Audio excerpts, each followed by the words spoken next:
साय नमः। ओम भूर्भुवः स्वः तत्सवितुर्वरेण्यं भर्गो देवस्य धीमहि धियो यो नः प्रचोदयात्। ओम शुक्लं वरदं विष्णुं शशिवर्णं चतुर्भुजं शरण्यवरदं ध्यायेत् सर्वविघ्नोपशान्तये।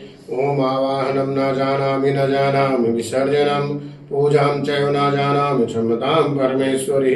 मंत्रहीनं क्रियाहीनं भक्तिहीनं सुरेश्वरी। यदि पुष्टं मया देवी परिपूर्ण तदस्तु महे। यश्च प्रवष्टं मात्रहीनं च यद्वेद अक्षम सम्मता देवी वेद परमेश्वरी अन्यथा शरणं नात्र शरणं त्वमेव मम तस्मत्कारुण्य भावेन शरणस्य परमेश्वरी कृतं पापं दुःखं दारिद्र्यमेव च आत्मा सुख संपत्ति तव दर्शनात् समस्त देव देवेशी मर्कतं परमेश्वरी तत्पादाम्भोजनिश्चं निश्चला भक्तिरस्तु महे कर्मणा मनसा वाचा पूजना मन्यागतं तेन तुष्टि समासाद प्रसीद परमेश्वरी शीतले तुम जगत माता शीतले तुम जगत पिता शीतले तुम जगदात्री शीतलाये नमो नमः।